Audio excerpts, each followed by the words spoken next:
sendo este o elemento fundamental das relações humanas.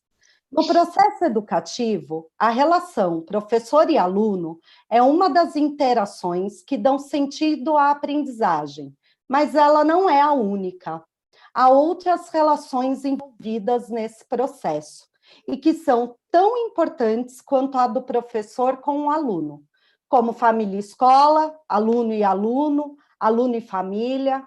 E o momento que estamos vivendo agora, mediante a pandemia do Covid-19, que ocasionou o afastamento social, fez com que a forma que aconteciam essas relações fossem modificadas. Porém, é imprescindível fortalecermos os laços que estabelecem a continuidade desses vínculos. Antes de toda essa paralisação, tudo isso que está acontecendo, nós já estávamos preocupados com o isolamento, mas um outro tipo de isolamento, o isolamento gerado pelo uso exacerbado das tecnologias, que muitas vezes dificultava a aproximação das pessoas. Hoje, o grande desafio é transformar esse mesmo uso em algo positivo. Afinal, podemos dizer que, nesse momento, o espaço virtual tem sido o território dos afetos. Para essa conversa, convidamos a especialista Jane Haddad, mestre em educação, que irá esclarecer alguns pontos importantes nesse processo. Jane, seja muito bem-vinda ao nosso webinário. Muito obrigada pela parceria aí. O SAI é um grupo que eu tenho um carinho muito especial, né, com essa proximidade, com esse afeto, né? Então, agradeço o convite e vamos pensar juntos, né, nesse momento em que a gente está tendo a possibilidade, né, Ângela, do encontro, né? De talvez assim redefinirmos o que é afeto, né? Porque eu acho que o momento é de ressignificação, né? Então, entender que o afeto ele é uma representação na vida de qualquer ser humano, desde o momento em que ele está na vida intrauterino até o seu fim da vida. E o afeto ele pode nos afetar tanto positivamente como negativamente. É por isso que eu acho muito interessante pensarmos no afeto em tempo de isolamento, de afastamento social. Por quê? Porque nós estamos muito próximos fisicamente, né? Estamos todos na mesma casa, pais, filhos, às vezes avós.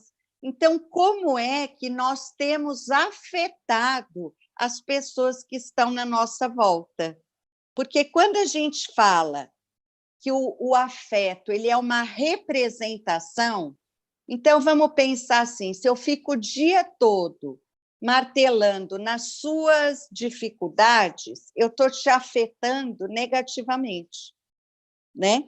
Então, agora, eu posso, nesse momento de encontro, em casa, virtualmente nas escolas, nas festas em família, afetar o outro positivamente, né? Lembrar o que cada um tem de melhor e não o que falta nele. Eu acho que tem sido um exercício para cada um de nós nesse momento. Né? Jane, é isso mesmo, né? Você esclareceu muito bem o que significa o afeto. Acho que essa questão que você colocou de como nós afetamos as pessoas, e às vezes a gente se preocupa tanto com a questão do afastamento, e por outro lado, nós nunca estivemos tão próximos, não é verdade? Pois é, agora você traz uma coisa muito interessante, porque assim, a proximidade física não nos conecta com as pessoas. E quando você fala assim, como que a gente vai pensar o afeto neste momento em que cada um de nós tende a perder o equilíbrio entre as coisas, Basta a gente ver, a grande parte de nós estamos home office, né? Os nossos filhos agora estão tendo que estudar, criar grupos, assistir aula remota, enfim, não há como separar muito esse espaço. Então, mais do que nunca, há uma convocação dos adultos, né? Eu tenho falado muito assim, olha, que é como se a gente estivesse no meio de uma tormenta. Só que nessa tormenta tem todos os tipos de barcos. Tem barco de papel, tem iate, tem barco de madeira, que é a realidade que nós estamos vendo no Brasil, né? Esse distanciamento, essa desigualdade, tudo isso aflorou. Só que, independente do barco, a embarcação ela tem que ser dirigida, digerida por um adulto. Por quê? Vamos pensar assim, se eu for alugar um barco para fazer uma travessia, eu vou procurar um marinheiro experiente. Na pandemia que nós estamos vivendo, não tem ninguém experiente, concorda? É um fenômeno mundial. Porém, nós temos experiência de vida, experiência de limites, experiências de afeto. Então, é um momento, é uma convocação para que o adulto volte a dirigir esse barco, sejam eles professores, sejam eles pais, avós. Então, eu acho que é um convite, né? O mundo tinha que parar. A gente não imaginava que seria dessa forma. Quando a gente para, eu tenho falado muito isso e acho que cabe muito aqui, já que nós estamos falando do afeto. Quando todos nós fomos tomados por aquelas imagens da Espanha, da Itália, em momento algum eu acreditei que nós viveríamos aquilo aqui no Brasil, né? Então, aquilo me afetou no que eu tenho de mais vulnerável, que é a possibilidade da morte. E quando eu tenho essa possibilidade tão eminente, eu tenho um convite a ressignificar como eu estou vivendo a minha vida.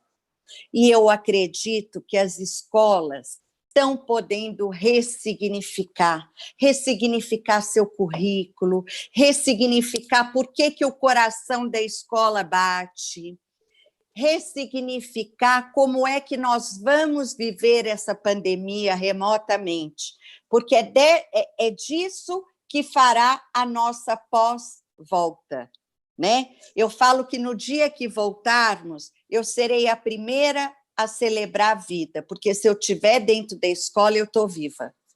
Eu acho que esse é um convite.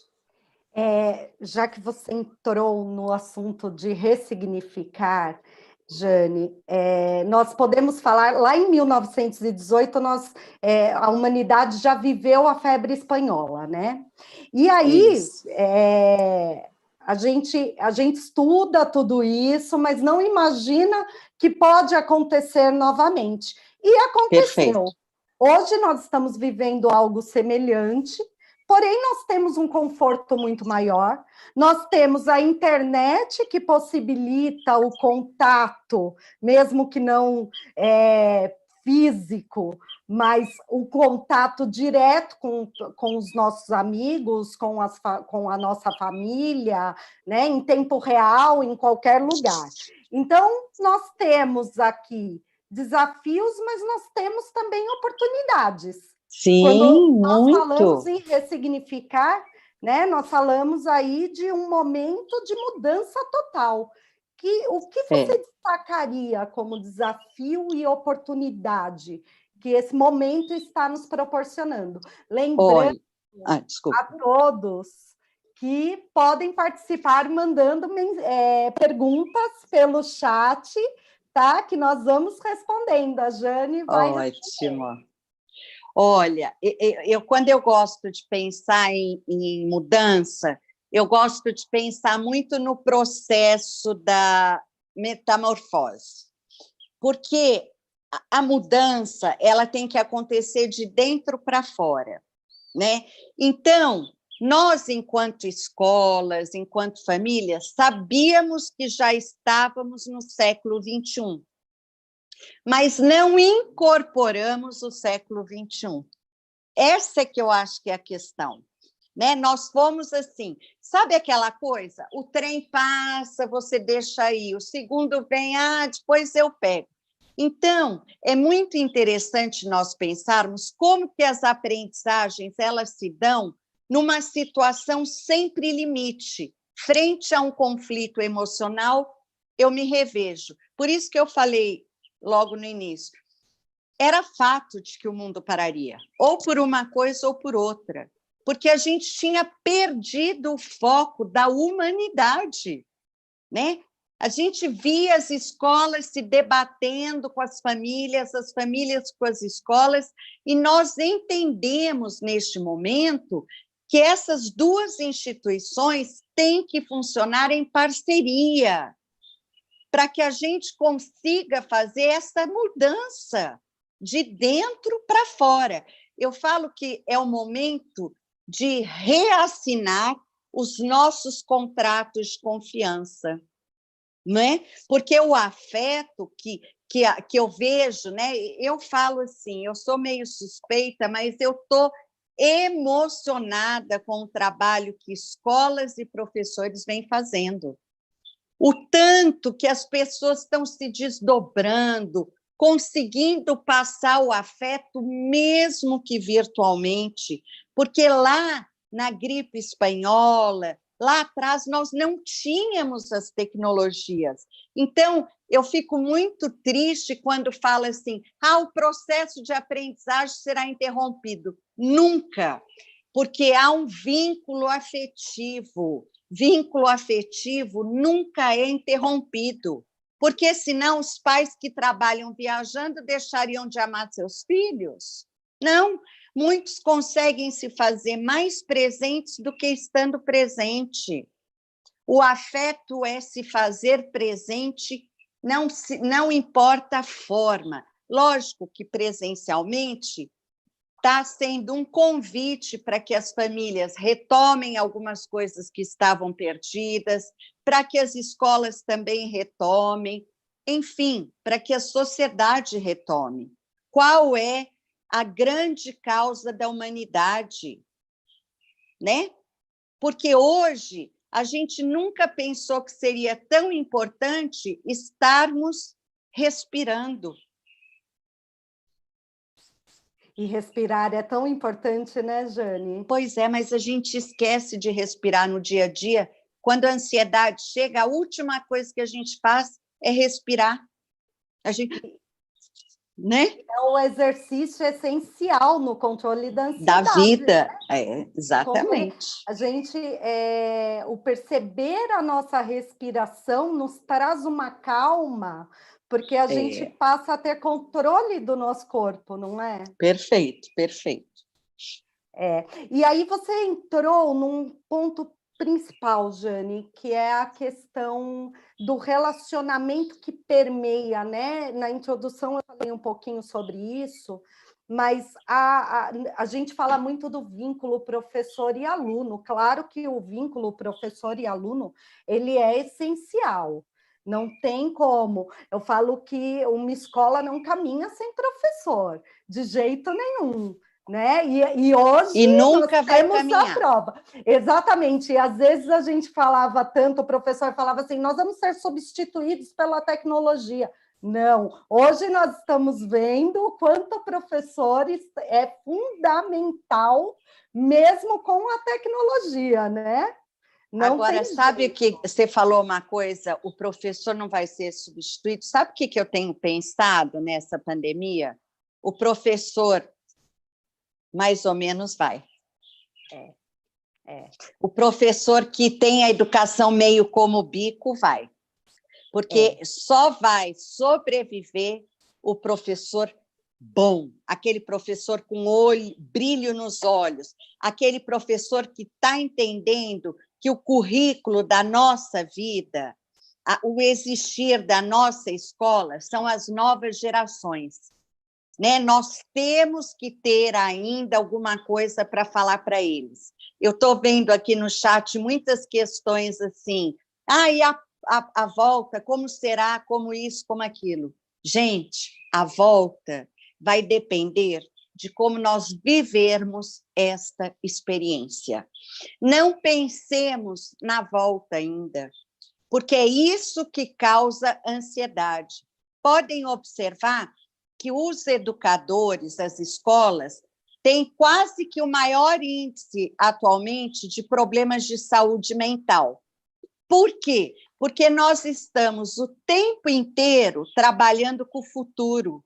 Agora é momento de trabalhar com o presente. O planejamento nosso é praticamente um dia, 2 dias, uma semana, porque ninguém sabe. Eu moro em Belo Horizonte. Hoje vai ter um pronunciamento se voltaremos na segunda aos poucos. Ninguém sabe, tanto pode voltar como não.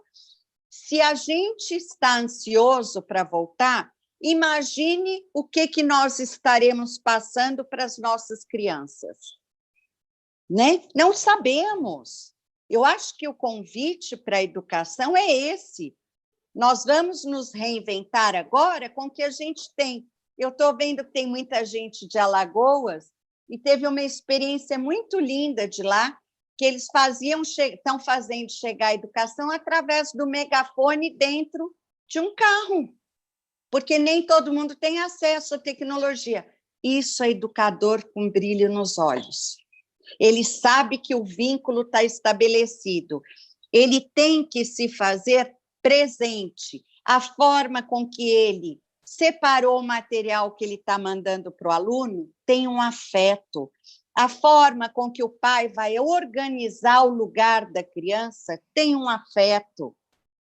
É isso, são nas pequenas coisas. Não é pós-pandemia. Eu, particularmente, dou uma super dica para todas as escolas do SAI, né? Até porque eu acompanho muito o trabalho de vocês e sei que vocês primam muito pela humanização. Façam uma celebração nas escolas o dia que vocês voltarem e celebrem a vida. Ensinem para as suas crianças e jovens que todos ali sobreviveram.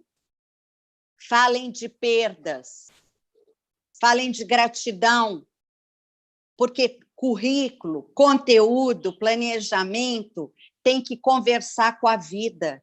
E, neste momento, estamos todos afetados pelos nossos afetos mais primários.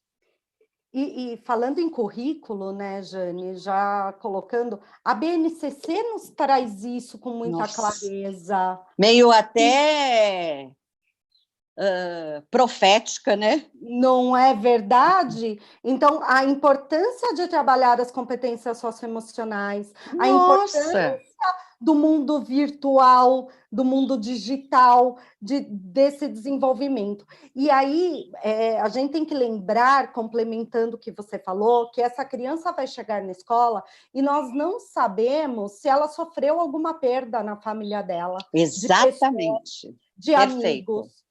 Nós não sabemos se a família perdeu o emprego. Nós temos crianças que vão estar passando por isso, nós temos empresas fechando, infelizmente. Então, nós temos crianças sofrendo outras situações.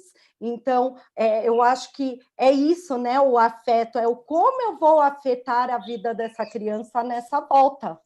E é perfeito isso que você fala, Ângela, porque logo nas primeiras semanas, eu falei assim, para mim, falei, isso, Jane Patrícia, olha você sendo recolhida da sua arrogância humana, porque eu estava com a minha agenda lotada, tudo planejado, tudo. De repente, eu, como vocês, não pudemos voltar em nenhum lugar, nem para pegar as nossas coisas. Isso é que tem que fazer parte do nosso currículo. Quando a base traz, com todas as falhas que ela tem, ou qualquer documento que nos chegue, ela traz assim, não vai adiantar você trabalhar com as suas crianças e adolescentes se você não vivenciar isso. Então, nós estamos tendo as verdadeiras áreas de experimentação para viver cada sentimento, cada. Eu mandei para vocês o inventário emocional, né, que eu lancei. Vocês podem baixar no meu site gratuitamente, que é para trabalhar os sentimentos, amor, dor, perda, ansiedade, futuro, presente. Educação é isso, sabe? Educação é Sabe aquela coisa que eu falava? Hoje eu tenho 56 anos, na minha adolescência, quando eu via um menino que eu gostava, eu falava, ai, estou com borboleta no estômago. Educação é isso, é ter borboleta no estômago. A semana passada, eu me emocionei muito, porque eu tenho vários professores que me enviam as atividades que eles estão fazendo. Gente, a alegria daquelas crianças, sabe? Prof, olha minha mãe, olha meu pai, olha aqui onde eu estudo. Estamos dentro das casas. Você quer melhor oportunidade para levarmos o nosso afeto nessa parceria? Não tem, não tem. Eu já vou aproveitar, Jane, recebemos aqui várias perguntas. Aham. Como o professor pode acolher as crianças da educação infantil? E como fazer uma criança pequena entender essa situação? Eu acho que tem muito a ver com tudo isso que você falou. Olha, vamos lembrar que a criança, independente da idade, ela tem entendimento, ela tem inteligência e ela está sabendo que alguma coisa está fora do lugar. É conversar com essa criança na linguagem dela. Eu estou com medo. Mamãe também está com medo. Sabe?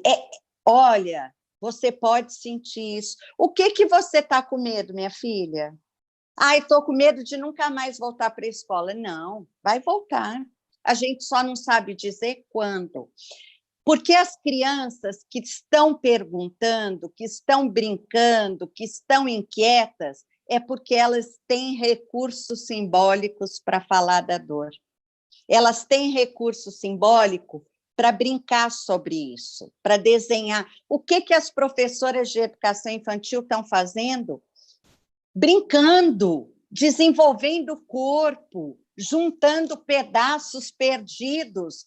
E ainda, em pleno século XXI, vocês vão me desculpar um pouco a minha indignação, tem pais querendo romper contrato com a escola. Aí, outro dia, eu falei para um pai e para uma mãe, sabe o que você está ensinando o seu filho, a sua filha pequena? Que quando o outro não serve, você deleta. Não, a família escolheu a escola e a escola escolheu a família, porque a família também é escolhida para fazer essa travessia juntos. Então, vamos caminhar juntos, sabe? É essa educação que eu acredito, é essa base nacional comum curricular que vai diminuir essa desigualdade no Brasil. Sabe que boa parte dos protestos para que o Enem não acontecesse partiram de alunos de escola privada? Eu me arrepio, porque nós teremos gerações melhores do que as nossas. Olha o que eles fizeram. Eles se indignaram pelo outro que não tem a mesma oportunidade que eles. Isso é mérito de vocês, escolas. É mérito de vocês. Uma geração muito mais crítica, autêntica. É isso que esse momento de pandemia tem nos convidado. Reflitam, vivam a alteridade, experimentem se colocar no lugar do outro. Façam com que os seus filhos, dentro da devida idade, ajudem dentro de casa, sabe? Não porque você está ou não está com a sua secretária, mas porque é uma forma de nos conectarmos sem ser pelas tecnologias. nas coisas simples. A empatia Ai, não desculpa precisa... que eu me emociono, esse tema Ai, Jane, é maravilhoso. A empatia, né? Ela não tem proximidade física. Não. O colocar-se no lugar do outro vai muito além disso, né, Jane? Muito, muito. E é interessante porque se a gente pegar as 10 competências da base, está tudo ali. Como que você vai resolver um problema? Gente, entendam, vamos pensar como que a nossa mente trabalha. Ela trabalha frente a um dilema, eu converso com os meus afetos, eu recupero a minha memória afetiva, né? Porque é uma recuperação, e eu busco uma solução. Se a minha memória afetiva só tem coisas negativas, o que eu vou colocar para fora? Nada. Eu vou colocar agressividade, discurso de ódio, né? Agora, cada um de nós tem que lembrar que lá dentro da sua caixinha deve ter coisa positiva.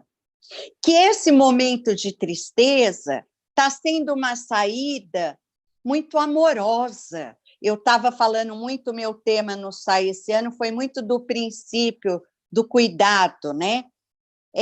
Tudo que a gente está fazendo enquanto sistema educacional, enquanto grupo, eu tenho sentido muito amor, sabe? Desde uma aula que o professor que trabalhava 6 horas está trabalhando 10 para se adequar, é muito lindo de ver. Né? Numa das falas aqui, na hora que eu bati o olho, eu vi que uma professora falou assim, aí o professor meia boca vai ficar dentro das escolas marcando presença? Vai, por enquanto. Mas a própria escola, lembram da tropa de elite, quando o Capitão Nascimento faz quem não era bom para incorporação pedir para sair? Essa educação remota, essa reinvenção da educação, ela não vai ser feita, ela não vai ser suportada por professores meia-boca, gente, não vai. Eu garanto isso, não vai. Como não vai ter empreendedor meia-boca, médico meia-boca, empresário meia-boca? Não vai. Porque nós estamos passando por uma experiência de morte eminente. Não é só o pobre que está morrendo, o milionário também. Não é só o camelô que está perdendo, quem aplica na Bolsa de Valores também. Estamos todos no mesmo mar. Né? Então, a ação tem que ser coletiva. É o melhor momento para que a gente ajude a ensinar as nossas crianças a encontrar uma saída criativa, amorosa, para os seus dilemas. Eu vou retomar um pouquinho, Jane, a questão do vínculo escola-família. Eu acho que é muito importante esse tema, porque apesar de todo o distanciamento, a escola ficou muito mais próxima da família e a família muito mais próxima da escola, né?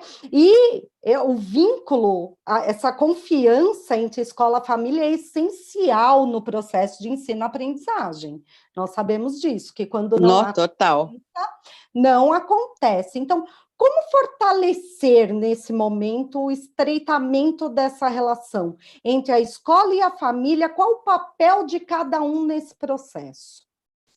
Olha, eu acho que o momento agora é de entender que a educação ela não está só dentro da escola, só dentro da família. Né? Eu, quando escolhi as escolas das minhas filhas, eu escolhi as escolas que conversavam com os meus princípios e valores. Ou seja, nós estamos juntas rumo a uma travessia desse mar. O momento agora é de juntar. É de mostrar para a criança, para o adolescente, olha, isso vai passar. E nós vamos voltar para aquela vida não da mesma forma, mas com os parceiros que nós escolhemos fazer essa travessia. Eu tenho visto muito isso. Sabe? Quantas vezes as escolas têm dado dicas para as famílias sinalizado, né? A gente tem visto aí a concentração, a atenção tecnologicamente é muito mais branda, né? A gente não usa muitos recursos porque o nosso cérebro o tempo inteiro é estimulado, então muitas vezes a gente, sem perceber, entra numa posição mais passiva, e o professor puxa, e a família puxa. Essa parceria, eu tenho uma palavra que é assim, ela é indissolúvel. Se tem uma parceria, olha, eu vou te dizer que muitos casamentos vão acabar. Eu vejo isso na clínica, mas a boa parceria escola e família não vai acabar. E eu falo que é o momento não só das famílias escolherem, mas das escolas também escolherem que famílias elas querem que faça essa travessia, sabe? Então, é uma parceria que está sendo sustentada no laço afetivo. Outro dia, uma mãe me ligou, a gente conversando, ela falou assim, posso te confessar uma coisa? Eu falei, lógico. Ela falou assim, eu descobri a série que a minha filha está agora. Ela não tinha tido essa oportunidade. E ela falou assim, o que eu estou fazendo com a minha vida? Né? O que eu estou... Aonde que eu me perdi do que é essencial? Então, se tem uma coisa que nesse momento de pandemia é inegociável, é a parceria escola-família. Tem uma pergunta de uma mãe que pergunta o seguinte: quando a escola só passa atividades de iniciação à alfabetização para crianças de 3 a 4 anos e esquece da parte afetiva, os pais fazem o quê? Como acessar essa escola, Jane? Olha, primeiro, eu não sei, a gente tem que pensar assim, porque no processo de alfabetização que eu tenho acompanhado, são as escolas abrindo espaço para que os pais entrem, né? Porque a alfabetização é abrir os olhos para o mundo, é querer ler o mundo nas entrelinhas, né? E muitas vezes o estado de não alfabetizar, o estado disso e daquilo, está muito ligado à questão afetiva.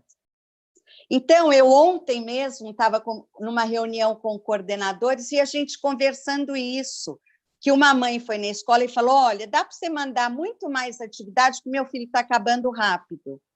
E a gente falava isso, olha, não é momento de quantidade, é o momento de abrir para os laços. Então, a alfabetização ela não acontece só no papel, a gente sabe que ela acontece principalmente no corpo, né? Então, eu acho que é o momento, não é os pais se tornarem pedagogos, não é isso, mas é os pais serem parte desse processo, porque o primeiro ambiente de aprendizagem é a família. Eu me lembro uma época que eu trabalhava com crianças do meio rural que tinham muita dificuldade de serem alfabetizadas. Eu comecei a trabalhar com eles e eu notei que eles não tinham problema para ser alfabetizados. Eles não se autorizavam a ler e escrever. Sabe por quê? Porque os seus pais eram analfabetos. Então, eles entendiam que se eles não aprendessem a ler e escrever, eles não pertenceriam mais àquela família, eles estariam traindo os seus pais. Olha que coisa linda! De pensar a alfabetização como uma autorização dos pais, participando disso. Não é estimular a criança, dar aula, ser pedagogo, é o vínculo afetivo, contar uma história, brincar com o corpo, achar enigmas dentro de casa, pode ser com panela, pode ser com pote, com rótulo, não precisa ser pedagogo, precisa ser mãe e pai com brilho nos olhos também, porque ter filhos é muito diferente de querer ser mãe e pai. E nós estamos tendo uma grande oportunidade de sermos mães e pais 24 horas. Exatamente. Com o home office, que todo mundo está nessa loucura de home office, não é? Mas o estar próximo, o conseguir observar, o conseguir ser presente, eu acho que talvez seja um momento de nós olharmos e conseguirmos estabelecer um vínculo muito maior com os nossos filhos. Nós estamos falando de relacionamento, escola, família, aluno, professor, mas essa relação família, criança, né? Família adolescente, ela é essencial. Marido e mulher, não é verdade, Jane? Muito. E olha que interessante, porque você me lembrou uma coisa, uma escola de Curitiba, né? Depois eu até passo o nome para vocês trocarem ideia com o diretor. Depois, quem quiser, me mande uma mensagem. Sabe o que eles fizeram? Porque vamos combinar que nós, pais e mães, estamos assim enlouquecidos, né? Home office, filho, bebê e tal. Eles criaram um WhatsApp com uma mãe tutora da sala. É aquela mãe que está por conta. Então, ela que faz a mediação das atividades com a escola, para evitar aquela catarse, sabe, que muita gente está fazendo. Gente, eu achei isso de uma criatividade, sabe, de uma amorosidade, de um coleguismo entre os pais. Que é isso? O que é a vida, gente? A vida é simples. As melhores ideias estão na simplicidade da educação, não é nas coisas mirabolantes. Ah, mas meu filho faz atividade tal. Tá, pega essa pessoa, sai buscando. A gente está vivendo uma epidemia de lives, uma epidemia de dicas, uma epidemia de amor. Vamos buscar parcerias, muitas faculdades, muitas coisas gratuitas. O momento é esse. Não dá mais para a gente se vitimizar diante desse momento. Jane, eu tenho duas perguntas aqui. Uma, eu acho que já foi até abordada bastante, que é: o ambiente familiar aumenta ou diminui a aprendizagem? Minha neta não se concentra nas suas aulas remotas. E aí, eu tenho outra pergunta que está muito relacionada, que é: enquanto instituição de ensino, como fazer para manter o vínculo e a afetividade com as crianças no dia a dia? A gente sabe que a criança, principalmente a educação infantil, tá? Mas eu estendo isso até o ensino médio, eu sou corajosa. Ah, eu também. Não não tem como ninguém, seja um adulto, se concentrar se você não tiver interesse naquilo. Quando você faz uma videoaula para a educação infantil, você, claro que tem que pensar na ludicidade. Senão a criança, ela não vai passar mais do que segundos olhando aquela tela. Ela não vai se concentrar. Então, eu tenho a preparação em casa, o ambiente familiar, que essa preparação, esse cuidado está envolto em afeto, como você falou, não é, Perfeito, Jane? Perfeito. E a preparação dessa aula, como professor, temos muitas perguntas também, como professor, ele pode pensar na aula para estimular esse vínculo, esse afeto, e para que a criança ou o adolescente se concentre melhor. Eu acho que tem uma dica que eu tenho visto muito interessante, porque eu atendo muitos adolescentes e eles falam. Eu acho que o momento é de fazer esse exercício da alteridade. O que é que o meu aluno gostaria de receber nesse momento? Sabe? Porque, assim, não é a quantidade, mas é assim, por exemplo, na educação infantil, tem pais e mães aprendendo a contar história. Tem irmãos que um está contando para o outro. sabe? Quando eu falo de reinventar, não é só a escola, é a família também. Então, por exemplo, o que não falta são dicas de atividades para fazer isso. Né? Por exemplo, o ensino médio é muito interessante porque eles têm, através de games, né? Através de aulas que eles estão montando, porque, gente, o currículo ele tem que ser adaptável a esse momento, ele tem que ser flexibilizado. Outro dia eu quase tive uma síncope, né? Porque eu escutei uma secretária de educação falando que as crianças teriam que fazer lá o caderno, não sei o quê, os alunos, tá? E que quando eles voltassem para a escola, eles levassem para que aquilo fosse avaliado.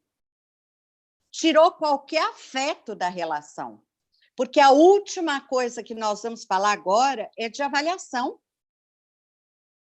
né? Porque a avaliação, ela é processual.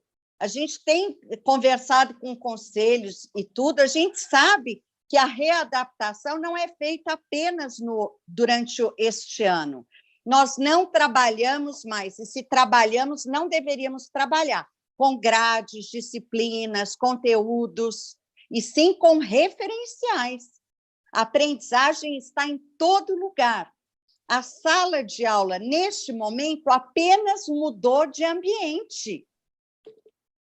Mas o afeto, ele está na aula que eu montei para o meu aluno, na forma com que eu estou me reinventando. Tem um professor ontem do ensino médio que ele montou um grupo de WhatsApp com os meninos, mas ele criou regras, porque é o que eu falo, não é porque você tem um grupo de WhatsApp que você vai interagir com seu aluno 2 horas da manhã. Então, a gente está num momento muito bonito de traçar, inclusive, esses limites, né? Físicos mesmo. Na rede, através da virtualidade, eu consigo colocar limites. E limite é afeto, né? Uai, a criança só se sente segura se ela tem um adulto por perto, seja na escola ou na família. Agora, se os adultos da casa estão mais surtados que as crianças, aí realmente vai precisar de uma intervenção profissional. E é exatamente, né, Jane? A gente está num momento de busca de significado, de um sentido para tudo isso. Isso nos leva a um autoconhecimento muito maior. Mais do que nunca, o desenvolvimento das competências socioemocionais mostra o seu valor. Nós falamos de competências socioemocionais há anos, Pois agora chega esse momento para nos testar. Então, hoje é urgente o desenvolvimento das competências socioemocionais. Então, o que nós achávamos que era urgente, hoje não é mais. E o que podemos destacar, então, Jane, como essencial nesse momento para mantermos nossa saúde física e psíquica? Olha, a chave dessa educação, dessa saúde física, psíquica, emocional, é o afeto. É a forma com que nós vamos afetar cada um que está próximo da gente. A segunda coisa é que eu acho assim, o século XXI arrombou as escolas agora. Arrombou, né? No sentido positivo, eu acho. Se a gente pegar a história da década de 90 para cá, em que a gente classificava as crianças e os adolescentes pelas características de uma idade cronológica ou pelo seu desenvolvimento cognitivo, nós vamos entender, os bons profissionais da educação, que só o QI não garante mais nada. Empresas que passam jovens por 10 entrevistas, quando chega no primeiro conflito dentro da empresa, pede para sair. A inteligência emocional não é mais uma questão de opção. Ela é uma questão de escolha, de responsabilidade. Ela é uma questão ética. É uma prática reflexiva da própria liberdade. Ah, eu não estou conseguindo concentrar. Não, meu filho, então vem cá. Como que a gente pode manter a sua saúde bem? Você está se alimentando? Ele tem horário para comer? Ele tem horário para dormir? Porque eu tenho que garantir a saúde física também, né? Ele não está concentrando, por quê? Porque ele está olhando para o computador, mas está lá mexendo no celular. Sabe? São coisas que a gente vai ter que perder tempo para verificar. Esse é o nosso papel de adulto, né? Então, assim, abrir um canal para que os jovens falem o que não está legal ali na aula, para que as crianças falem o que não está dando certo. Mas a saúde psíquica, a única coisa que a gente tem que manter agora é o pensamento, a nossa aula e a nossa vida no momento presente. Se a gente der passos lá na frente, nós não vamos manter a saúde mental. E a mesma coisa com os nossos filhos. Nós estamos ensinando para eles que nós vamos viver o presente. Ah, mas o meu filho não vai passar no Enem. Ele pode ser brilhante cognitivamente. Se no dia ele estiver nervoso, ele não vai passar mesmo. É verdade, Jane. Jane, que dicas você dá para essa confecção de rotina do estudante? A gente sabe que tem uma diferença grande, claro, da criança da educação infantil para a criança do fundamental, a criança, o adolescente do ensino médio, mas o que é imprescindível nessa rotina? Olha, ter um ambiente, né? Não importa se é uma casa, um quarto, se é uma casa que não tem um quarto para essa criança estudar, cria um ambiente na própria mesa. O pai tem que trabalhar home office, a mãe tem que trabalhar home office, todo mundo pode sentar na mesma mesa com o seu fone de ouvido, sabe? Ou cada um no seu ambiente, mas tem que ter um ambiente de tal hora a tal hora, né? Vai trabalhar determinados temas, planejamento, café da manhã, que essa geração não tem hábito, sabe? Intervalos, porque o computador cansa mais a mente. E eu falo assim para os adolescentes, é muito interessante, põe o alerta. Tem um alerta, um aplicativo que chama 5 minutos. Você baixa ele no telefone e você põe lá alerta, de hora em hora, daqui 2 horas. Ele te lembra de você respirar 5 minutos. O cérebro, ele é músculo, né? A gente precisa trabalhar ele. Por que as novas gerações têm dificuldades com leitura? Porque a atenção concentrada, ela requer o quê? Hábito. Hábito é fazer aquilo todos os dias. Eu vou levar um tempão para o meu cérebro entender que aquilo lá já está incorporado. Então, é esse trabalho. E a família está tendo um momento ótimo para recalcular essa rota da rotina, porque nós precisamos resgatar a rotina. Se queremos que as crianças, os jovens, se sintam seguros neste momento, é dar uma rotina. Agora está na hora de dormir. Ah, não, mas amanhã não importa. A criança precisa de 10, 8, 7 horas para dormir. E dormir não é dormir com o celular do lado. Contar uma história. Ah, mas eu não tenho paciência. Então, pede para ela contar, grava um áudio, um vídeo para mandar para a avó. Os avós estão amando isso. Vamos trabalhar uma receita no final do dia, sabe? Uma receita onde cada um possa trabalhar os seus conteúdos de aprendizagem, a matemática, a fração, a divisão, né? A espera, o conflito, o posicionamento, a argumentação. Não precisa ser maçante, porque o ambiente é outro, é um ambiente mais avassalador para a gente. Então, a gente precisa, sabe do quê? De pequenas pausas. A vida tem que ter pausas. você pegar uma xícara de café, sentar, vamos comer uma fatia de bolo, vamos largar tudo agora. Isso é parte da vida. O que nós vamos levar dessa pandemia? Os gestos mais simples.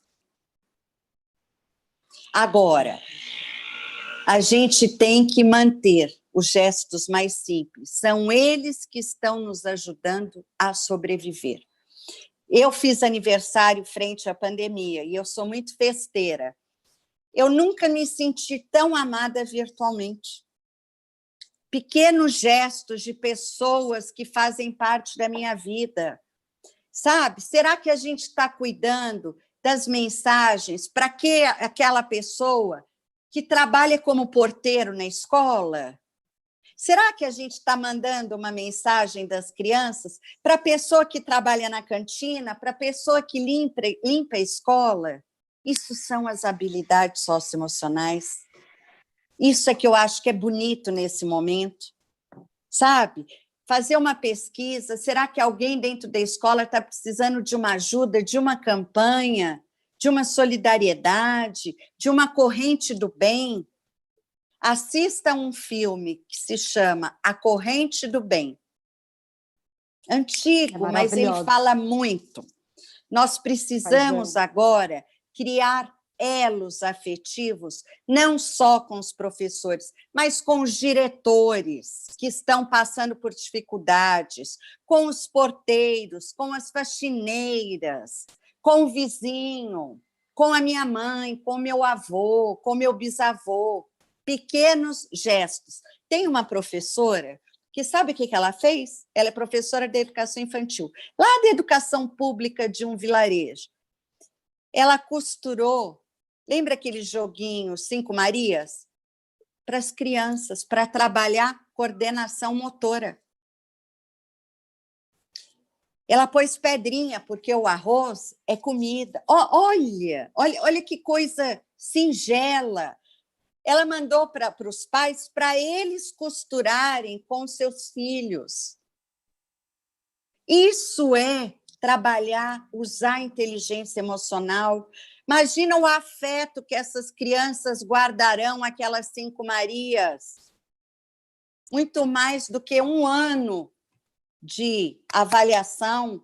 O que ela vai trazer nessa avaliação pós-pandemia? Sua experiência de vida e como ela aprendeu a lidar com ela.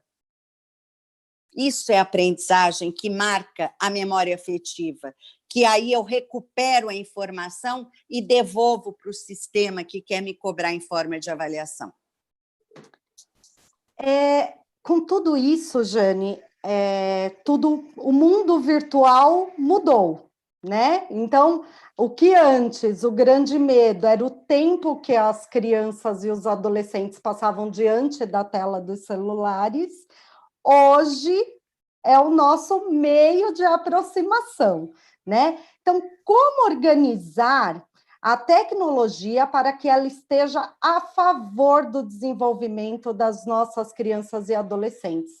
E tem uma pergunta que está relacionada a isso, que é como manifestar afeto ao aluno e desenvolver o afeto do aluno virtualmente, onde tudo parece tão frio e distante. Isso que a gente está fazendo. Acolher. Os 5 primeiros minutos, gente, como é que vocês estão? Olha, eu estou aqui, logo, logo nós vamos estar juntos, vai depender muito de como a gente está agindo. Voltar com a acolhida, que antes a gente trabalhava muito na educação. Aqueles 5 primeiros... Eu me lembro quando eu trabalhei 25 anos dentro de sala de aula. Eu me lembro que o primeiro momento na escola inteira se chamava acolhida. Acolher com o olhar, não estar aqui e mexendo em outras coisas.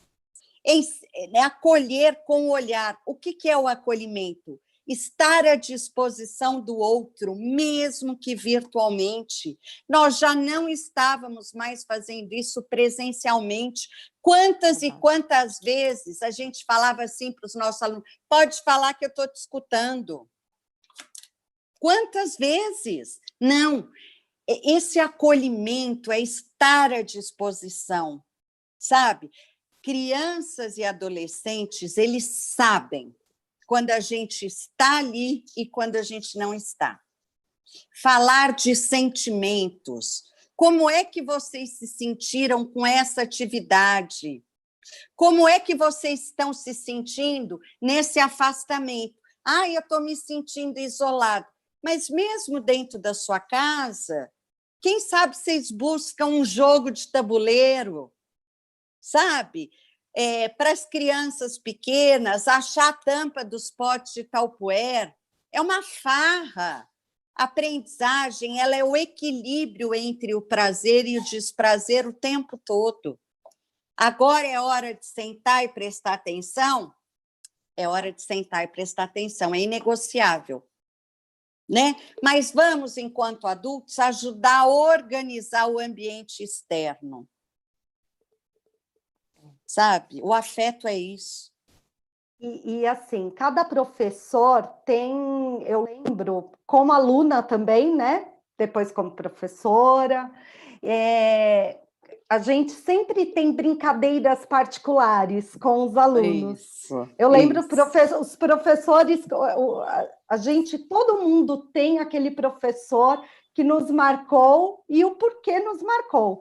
Então, cada um tem a sua característica, a sua brincadeira, a forma como entra na sala, como fala com os alunos. Nossa, perfeito isso. Não é importante, Jane, manter isso, você fazer, por mais que a aula seja gravada, às vezes você não tem possibilidade de live, mas quando você fala aquela brincadeira, no meio que o aluno lembra, ele vai gargalhar, ali ele vai se aproximar do professor, como se ele estivesse na sala, não é, Jane? Olha que interessante, porque você me fez eu puxar da minha memória afetiva.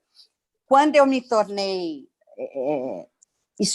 né, passei para uma posição de direção de escola, a única coisa que eu falei para a direção geral era assim: tudo bem, eu aceito esse desafio, mas eu não vou perder a minha característica. Qual que era a minha característica? Usar o uniforme da escola. Pensa! Porque eu trabalhava com os adolescentes, então eu precisava estar presente junto a eles. E uma forma que eu sempre encontrei foi usar o uniforme da escola. Ela pensou, tá bom, Jane. Então, é isso. Cada um sabe como chegar até o outro. É o que eu falo, é ter o seu estilo e apostar nele. A educação, ela é uma aposta de risco, mas posso te falar uma coisa? Quando a gente olha para um adulto, nós somos capazes de dizer se ele foi amado ou não. Só de olhar para a pessoa. Quando a gente está numa equipe de profissionais, dependendo de certas atitudes de profissionais, a gente sabe dizer que aquele profissional foi amado ou não. Verdade. Educação que tira de cada um que ele tem de melhor é o convite da pandemia. Foi pelo pior caminho, mas é o momento. Não importa se a minha aula vai ser gravada, não importa. Ou se a minha aula vai ser em tempo real, não importa.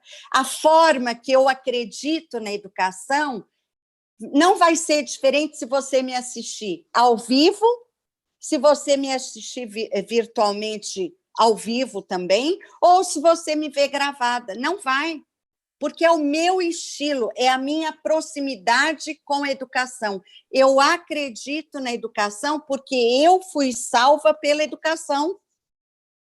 Então, isso me tornou uma professora, uma coordenadora, uma diretora, uma consultora, porque é o que eu acredito na vida. Por isso que é difícil a gente dividir o tempo, porque o trabalho que a gente tem é o que a gente ama. Quem trabalha com educação tem que amar a gente, não adianta. a gente fala de videoaula, né? Mas, de repente, eu lembro uma professora muito amada que ela dava beijo de batom na prova. Ai, que ótimo. Não é Perfeito. sensacional? Então, Perfeito. você pode mandar uma folha de atividade com um recadinho Perfeito. para o aluno. E ali você se conecta com ele, né? Acredito nisso, é. E, de repente, aquele recadinho vai fazer o dia daquele aluno muito mais feliz, porque, de repente, ele está tendo um dia difícil. E olha que interessante isso que você traz. Eu me tornei educadora porque eu queria livrar muitas crianças de passar o que eu passei enquanto aluna. Olha, tanto é que quando eu me tornei professora, passado 2 anos, a diretora sempre escolhia a dedo os meus alunos. Por quê? Porque eu sabia lidar com aqueles alunos difíceis, porque eu tinha passado aquilo na minha memória afetiva. Então, eu acho que o convite é esse. Não dá para a gente ficar falando que é o governo, que é o sistema, que é a direção. Não. O momento agora do século XXI é assim, ok, qual que é a sua parte? Freud tem uma frase que eu amo. Qual é a parte que lhe cabe ao caos que você se queixa? É perfeito. Né? O sistema está errado? Bacana, você é parte do sistema. A escola toda está errada? O que você está fazendo nessa escola? Não é? Agora, com filho não dá para fazer isso. Então, nós vamos ter que se readaptar. Tem uma coisinha que eu queria ler, que para mim, assim, nesse momento, tem sido uma tribo. Queria saber como que os xamãs faziam para educar os novos índios, para passar aquilo que os xamãs, os pajés mais velhos tinham. E é muito interessante que ele fala assim, primeira coisa, reconheça que nós estamos vivendo um momento de surdez, em que perdemos a escuta do outro. Eu gosto de lembrar dessa passagem. O que você faz para ensinar? E o xamã falou, eu ensino meu povo. Ele tinha 101 anos. Mas o que você ensina? E ele fala assim, 4 coisas. Primeiro, a escutar. Segundo, tudo está ligado com tudo. Terceiro, tudo está em constante transformação. E quarto, a terra não é nossa, nós é que somos da terra. Jane, são 4 pontos aí, né? Que são fundamentais. Então, o primeiro ponto é a escuta, né? Nossa, total. Como você pode desenvolver, ter empatia, ser empático, colocar-se no lugar do outro se você não o escuta? Primeira coisa, para a gente ter essa escuta empática, que a gente tem falado muito, eu tenho que sair do lugar de juiz. Ai, você viu o que fulano falou? Não, é muito lugar que a psicanálise usa, né? Nós somos uma função, é como se eu fosse um ouvido desse tamanho, eu estou escutando a história daquele sujeito, sair do lugar de sujeito. A segunda coisa é parar de atropelar a pessoa que está falando. Então, por exemplo, ai, Ângela, eu fui assaltada. Antes de eu completar, a Ângela vai falar assim para mim, nossa, mas o meu assalto foi muito pior. Sabe? Escutar é a gente estar à disposição do outro sem dar a sua história como troca. A hora que o outro te fizer uma pergunta e tudo, e lembrar que a escuta nos possibilita que a gente nunca responda tudo. Por exemplo, uma criança, um tempo atrás, perguntou para a mãe o que era transar. A mãe quase teve um troço. Comprou uma boneca, deu uma aula de ciências para a menina. A mãe começou a contar, a menina saiu andando. Aí ela me falou, nossa, Jane, mas eu tentei explicar, isso ficou... Falei, pergunta para ela o que é transar. Antes de você dar uma resposta, escuta o que ela está te perguntando. Aí a mãe falou, minha filha, para você, o que é transar? Ela falou, é o que o meu coleguinha está fazendo com a minha coleguinha. Aí a mulher surtou. É porque um segurava na mão do outro. Escutar é sair desse lugar que tem a resposta para tudo. A criança, o adolescente, ele só vai ter desejo pela aprendizagem se ele achar que o adulto não sabe tudo. É quando o professor fala, nossa, eu não tinha pensado nisso, vamos pesquisar? Sabe? É o não saber que leva a gente a querer aprender. Agora, a coisa mais chata é aquela pessoa que sabe tudo e tem toda a resposta. Não escuta. A pessoa ouve, né? Ouve. Aquela coisa... Não, escutar é... Peraí, o que ele está me falando com isso? O que essa indisciplina aqui na escola está me dando de recado? O que aquele aluno que não se alfabetiza está querendo me dizer?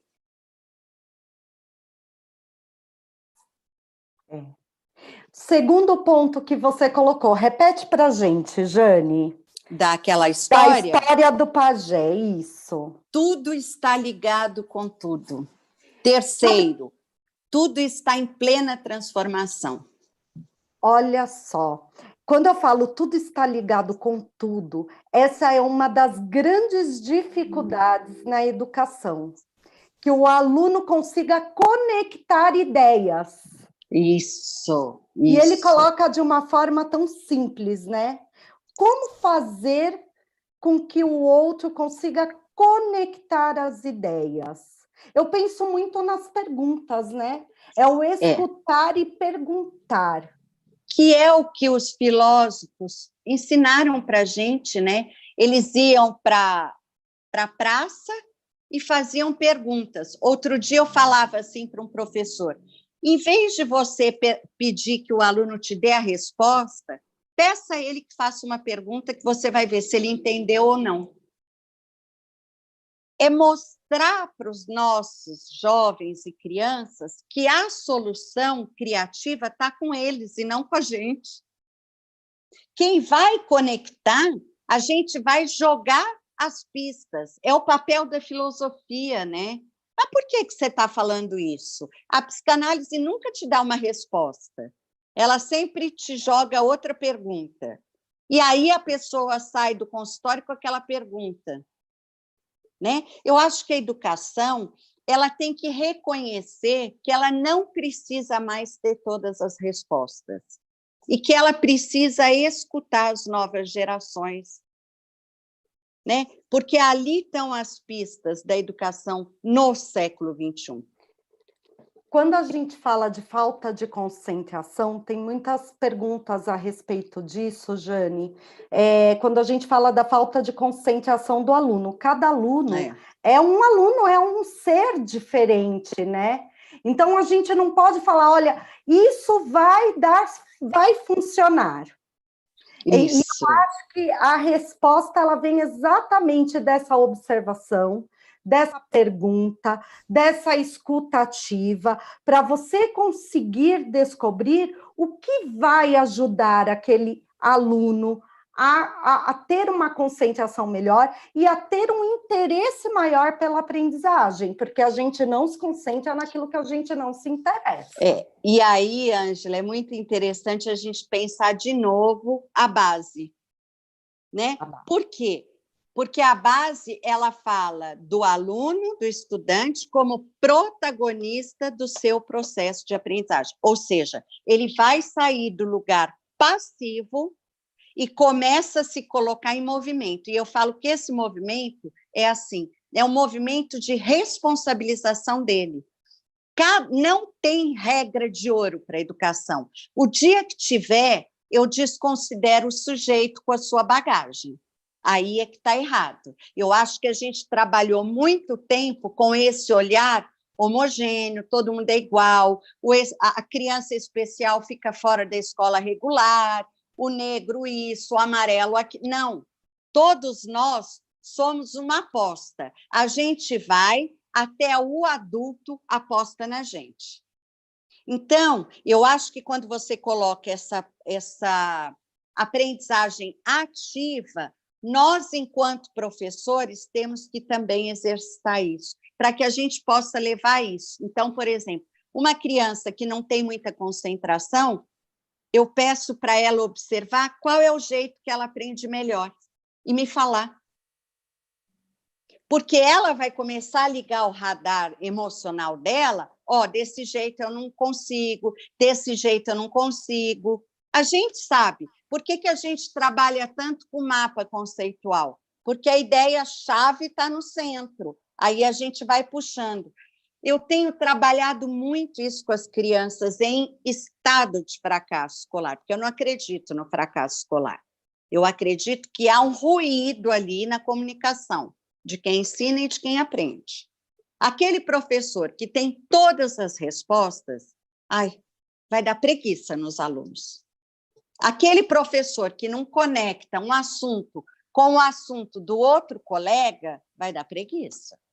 Aí a gente vai continuar escutando aquelas coisas. Mas para que eu tenho que aprender isso? Se nem o professor sabe por que ele tem que ensinar. Ele não passou pela experiência afetiva com aquilo. Eu tinha muita dificuldade com exatas quando eu era professora. E todo final de bimestre, que na época era bimestre, eu percebia que a nota geral de cada aluno meu ia lá para baixo. Eu só estava refletindo afetivamente o que acontecia comigo.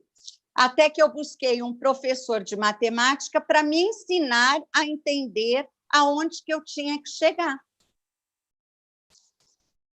Reconhecer as minhas falhas. Nós temos que abrir a educação para nos ajudar a falhar melhor.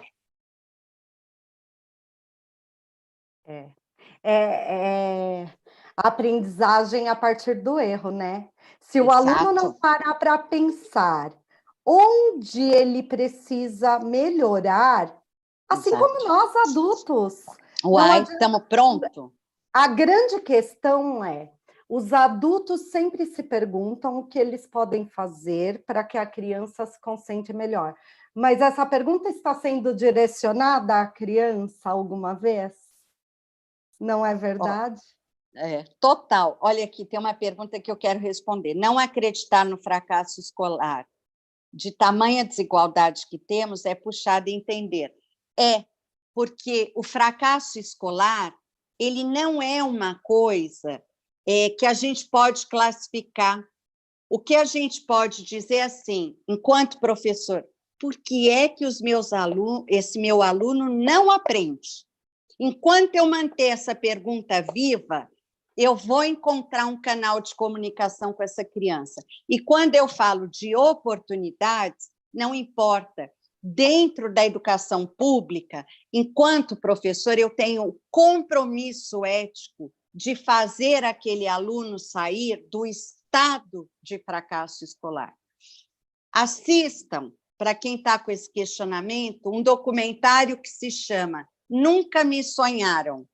Nunca me sonharam é a frase de um jovem que nunca foi sonhado pela sua família, professor, médico e psicólogo, porque os seus próprios pais nunca foram sonhados.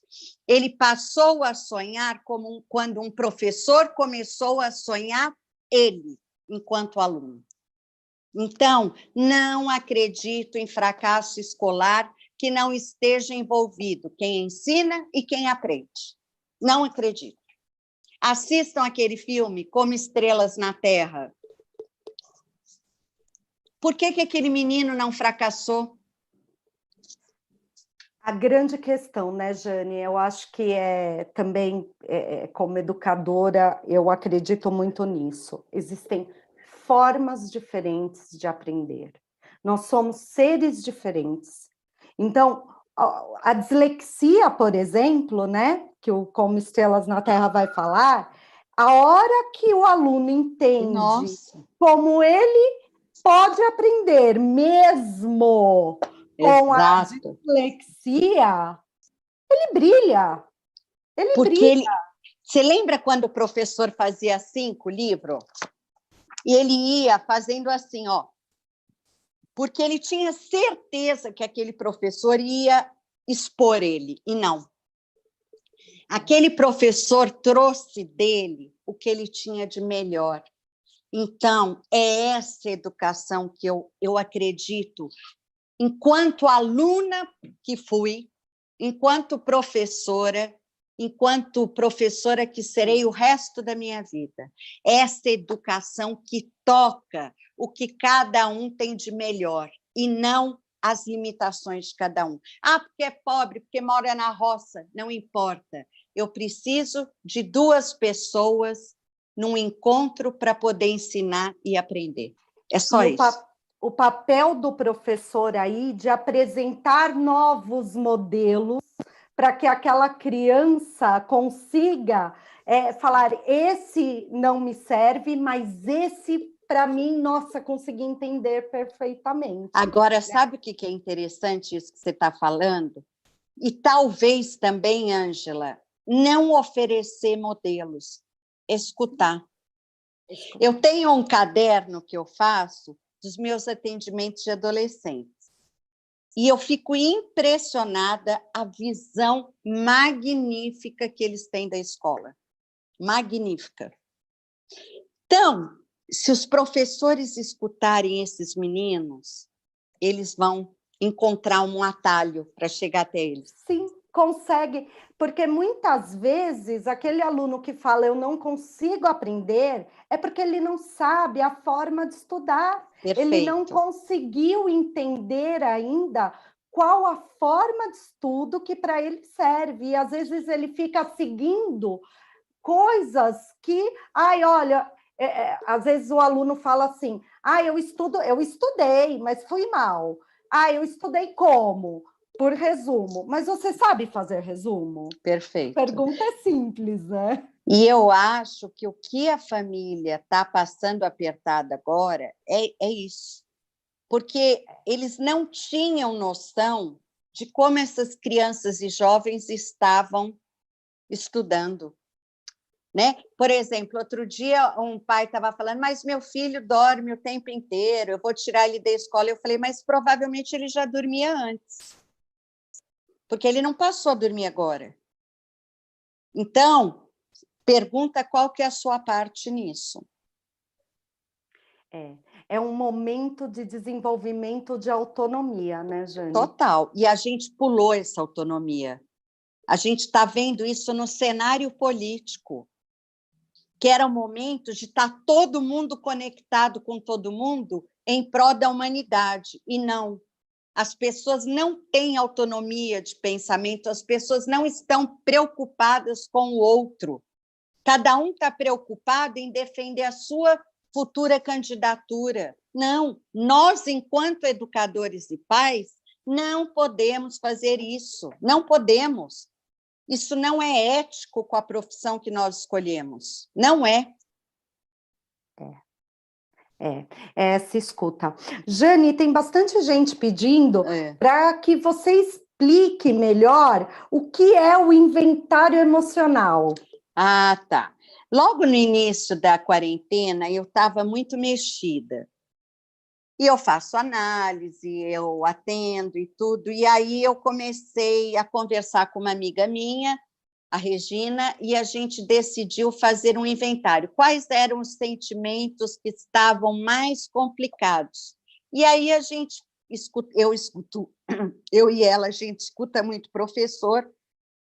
Então, a gente começou como se a gente estivesse respondendo as questões que a gente recebia.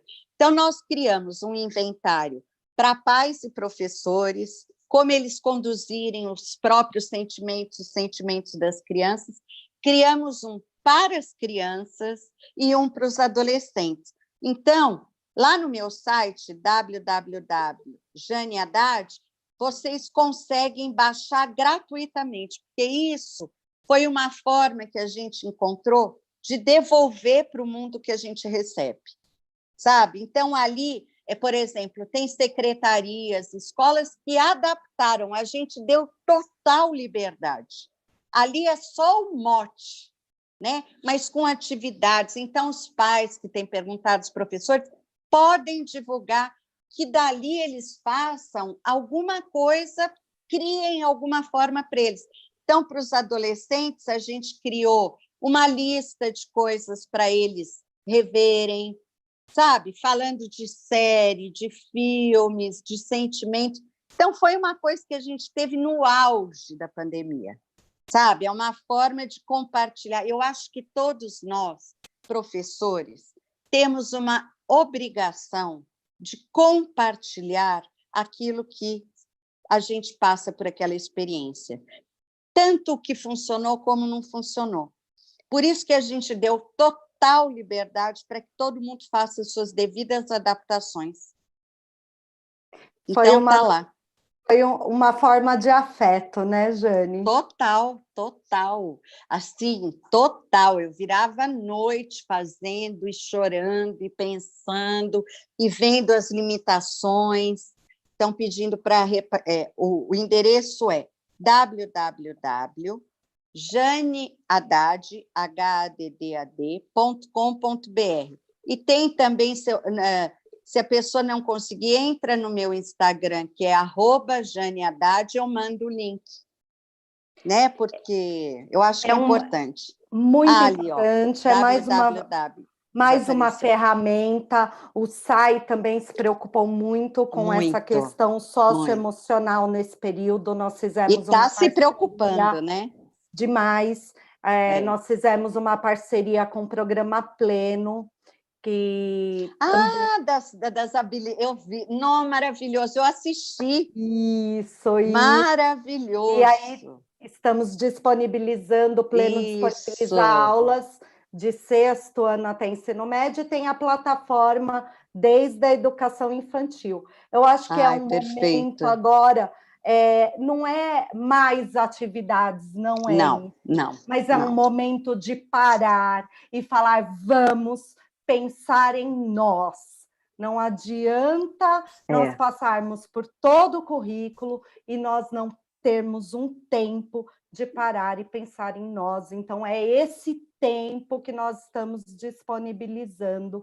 E aí, professora, mais uma ferramenta, vai lá, que o trabalho da Jane é incrível. Jane, está acabando nossa live. Uma pena, acabando nosso webinário. Uma pena. Eu aprendo muito também, sabe? Eu aprendi demais. E eu queria que você retomasse o ponto principal desse momento da educação, falando do tema do nosso webinário, a educação e o afeto em tempos de afastamento. Como você fecha o nosso webinário? Olha, eu diria que o afastamento, na atual conjuntura, está sendo a proximidade, né? Então, estamos afastados socialmente para que talvez possamos parar e olhar melhor para dentro da gente e para dentro dos nossos filhos, e na parceria entre família e escola, entender o que é a função de cada um juntos. E eu gosto muito de uma frase da Hannah Arendt, que viveu na época do Holocausto e tudo, e que ela fala assim: toda dor pode ser, né? Vou lembrar mais ou menos, toda dor pode ser elaborada a partir do momento em que a gente aprende a contar uma história sobre ela. Então, eu acho que esse momento ele tem sido de muita dor, mas é na dor que a gente vai encontrar o amor. Muitas vezes é através da dor que a gente para e começa a entender o que é o amor.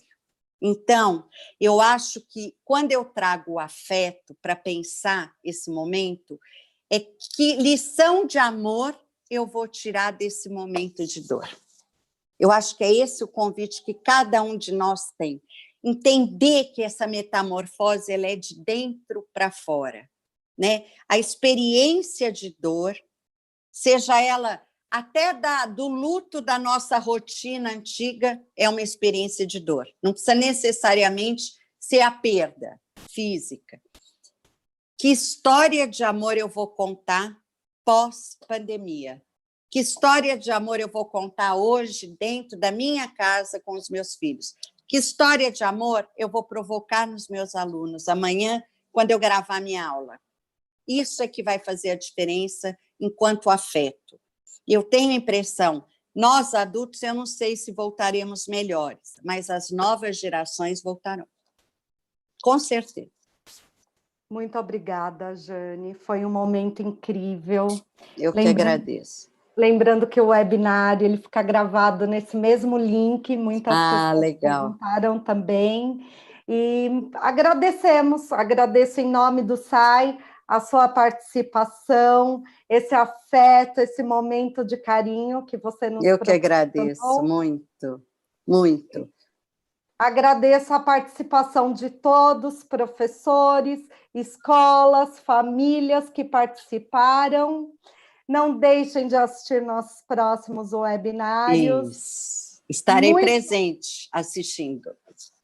Muito obrigada a todos e tenham um ótimo final de tarde, um ótimo final de semana. Obrigada, gente. Obrigada e olha, estou à disposição. Estamos todos juntos na corrente do bem. Obrigada, parabéns, Sai. O trabalho que vocês estão fazendo é maravilhoso. Obrigada. Muito obrigada, Jane. Fiquem com Deus. Com Deus. Tchau. Até a próxima. Até.